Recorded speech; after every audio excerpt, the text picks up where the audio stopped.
আসসালামু আলাইকুম ও রহমাতুল্লাহ। প্রিয় আখেরি নবীর উম্মত, আজকে এই ভিডিও থেকে জানতে পারবেন কিয়ামতের দিন কাদেরকে হাউজে কাউসারের পানি পান করানো হবে। ভিডিওর শেষে আরও জানতে পারবেন কাদেরকে হাউজে কাউসারের পানি পান করানো হবে না। কারা সেই ব্যক্তি জানতে ভিডিওটি শেষ পর্যন্ত দেখবেন ইনশাল্লাহ। দুনিয়ায় যেমন অসংখ্য ঝর্ণা আছে, ঠিক তেমনিভাবে জান্নাতেও ঝর্ণা আছে, আর সেই ঝর্ণার নাম হচ্ছে হাউজে কাউসার।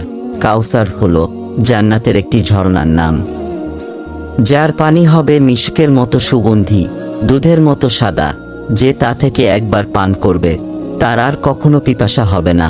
হাউজে কাউসার যেমন হবে, এই ঝর্ণার দুই ধারে থাকবে মুক্তার গম্বুজ, যা এখানে আগত মুমিনদের এক অন্য রকম মনোমুগ্ধকর পরিবেশ দেবে।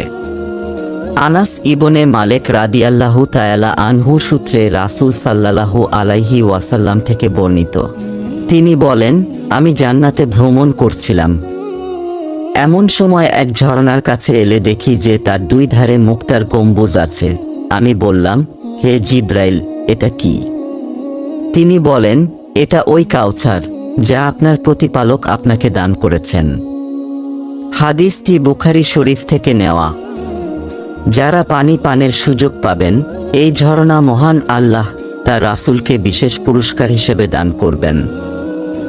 এই ঝর্ণা থেকে রাসূল সাল্লাল্লাহু আলাইহি ওয়াসাল্লাম এর সেই উম্মতরা পানি পান করতে পারবে যারা তাদের জীবনকে রাসূল সাল্লাল্লাহু আলাইহি ওয়াসাল্লাম এর সুন্নত মোতাবেক তাদের জীবনকে সাজাতে সক্ষম হয়েছে।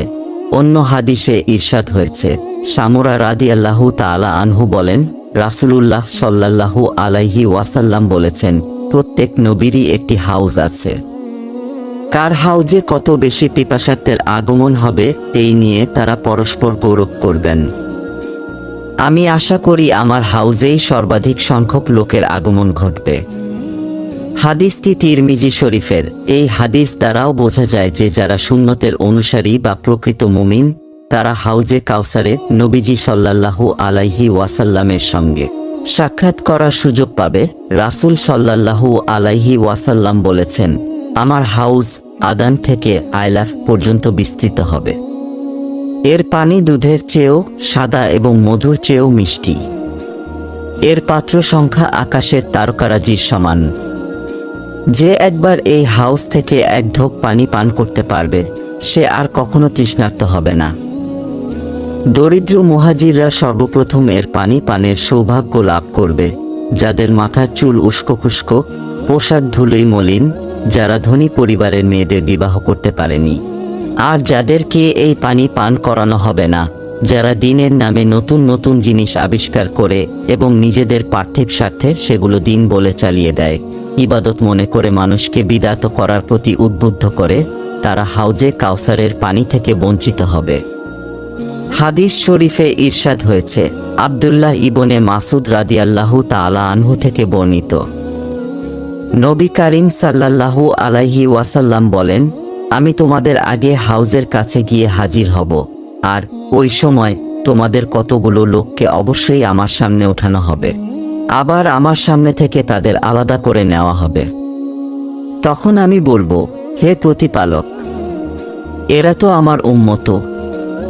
তখন আল্লাহ তাআলা বলবেন, তোমার পরে এরা কি নতুন কাজ করেছে তা তুমি জানো না, এবং তাদেরকে পানি পান করানো হবে না। হাদিসটি বুখারী শরীফ থেকে নেওয়া হয়েছে।